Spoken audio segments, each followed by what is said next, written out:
Years since the animation masterpiece Monsters Inc., the prequel Monsters University is finally out.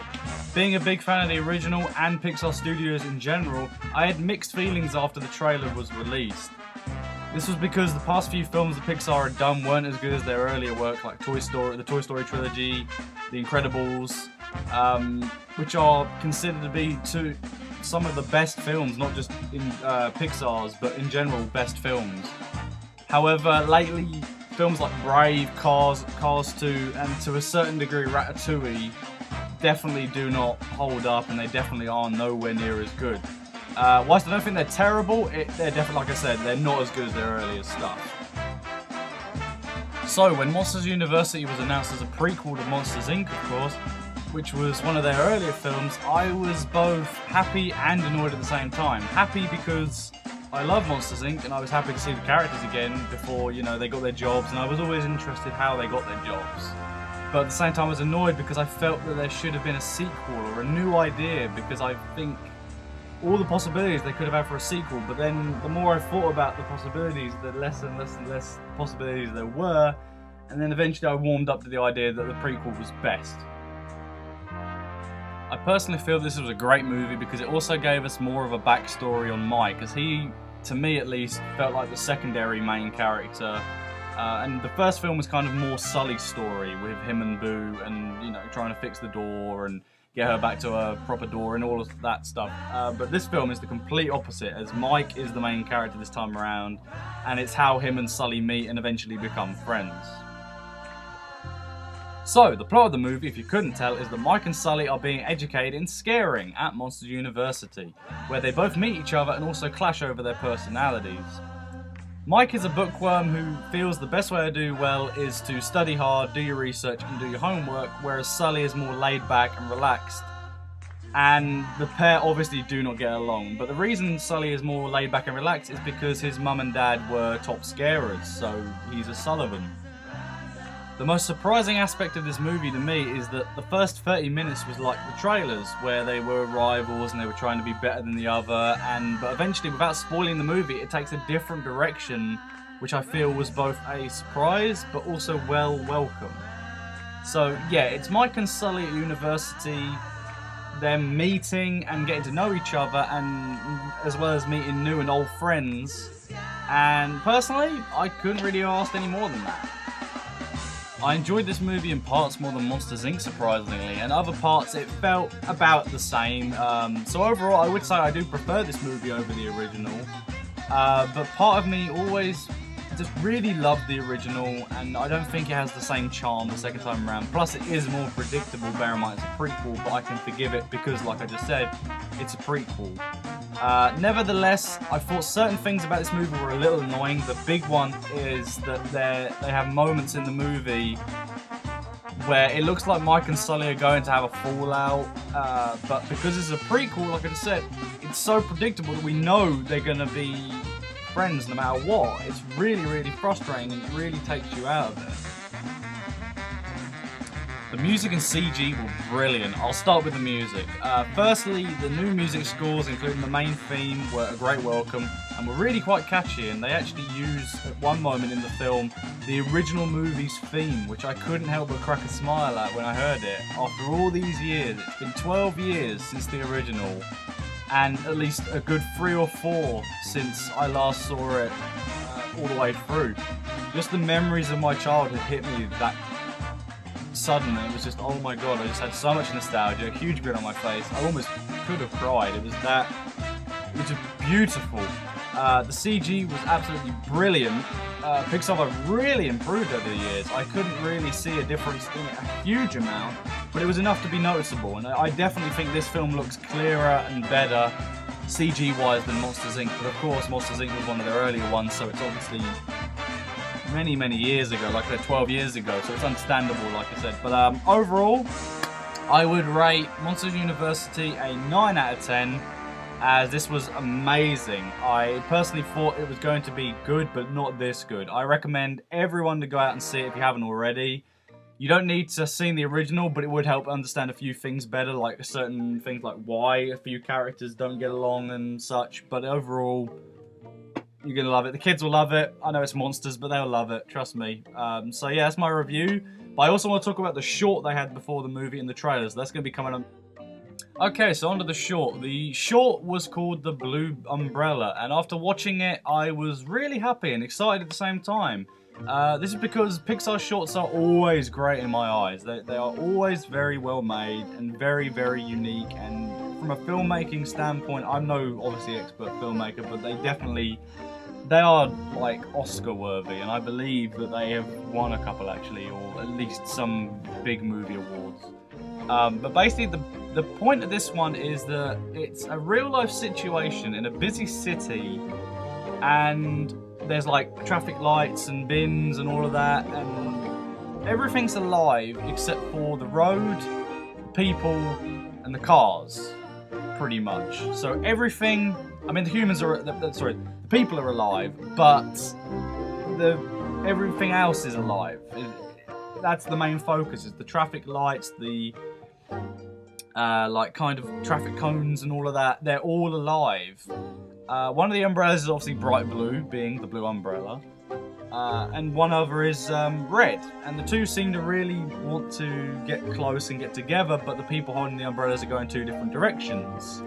I don't want to say no more than that, as it's a great short, but it must be watched by anyone interested, especially in filmmaking, as it's a prime example of filmmaking 101, pretty much. It's just it's the thing that got me so into it, and I loved it so much, was it's two umbrellas, but there's such human emotion in it, and there's no words or anything. There's not even one sentence or word or noise besides the traffic and stuff and the walking and the rain. There is nothing else, just this really catchy song that I'm going to be playing over this while I'm talking, and what it unfolds, the story unfolds, and that's pretty much it. It's a really, really well made one. It's definitely one of the better shorts that Pixar has made. Definitely got me excited for Monsters University when I was in the cinema. Okay, I got shit on with trailers. This is hands down the worst lot of trailers that have been lined up before a movie in my life. I have never seen such a colossal amount of shite in trailers. Okay, we start off with Percy Jackson Sea of Monsters. Just from the start of the trailer, I was just like, this looks like complete and utter shit. And I couldn't believe it, but this is in fact the second in a book series. This is the second movie. How the hell the first one got successful from this? If it's like this, I have no idea. I think I watched 10 minutes of it once on TV and I was bored out of my goddamn mind. It's a book series, like I've said, but I never gave a shit. I never even heard about them. But by the looks of the trailer, it's basically Clash of the Titans meets Harry Potter meets Jason and the Argonauts with a fucking golden fleece, and some shit spoof comedy writer was in charge of the script because he was like, oh, don't open that here. Oh, it's funny. Oh, you want to do this? No, you're not stopping them. No, we are. The guy probably is one of those 6 assholes that made Scary Movie. I wouldn't be surprised if it was one of those 6. Like, holy shit. Wow, this sucks. Okay, up next was Planes, and as soon as I heard about this, I knew it was going to be shit. I was hoping this trailer was going to prove me wrong, and I could tell this was just going to be a cash-in by Disney because Cars was blatantly a cash-in, Cars 2 especially. And after the trailer, I can safely say Yeah, it's a cash-in. It's a Cars spin-off with a new company called Disney Toon Studios that Disney set up. And I wouldn't be surprised if it was with the money that they made from Avengers, because shit, you know, that was like the third highest grossing film ever. I wouldn't be surprised if they used a little bit of that for this studio and to produce this movie. The first joke in the goddamn thing is that the main plane, voiced by Dane Cook, flies past the control tower, and this like forklift thing, truck kind of thing, is having a drink. He flies past him, the drink's shaking. He's like, oh, for flying out loud. We've got plane and propeller puns the whole fucking way. Just what the fuck? And like I said, this was actually the best of the trailers. The film I knew was going to be shit was better than all of the trailers. And I don't even want to see this film. I have no intention. I've seen the reviews, and apparently it is dog shit, which didn't surprise me. It's barely made any money. It's made money, obviously, because it's Disney, but it's barely made any money. It's barely. Monsters University, which I've just finished reviewing, has made... It's literally... That is the Disney animated film of the year. There is no other film that is going to make that much money that's animated by Disney. Okay? The biggest rival Monsters University had was Despicable Me 2. I think Despicable Me 2 made a little bit more money because it came out over here a month earlier, but America got Monsters University a month earlier. But still, it just looks like such shit. And I think because they were worried about Despicable Me, they pushed this thing out the door hoping it would make money. It did, but not very much. Not bloody surprising. Just 3 words. The Smurfs 2? Are you serious?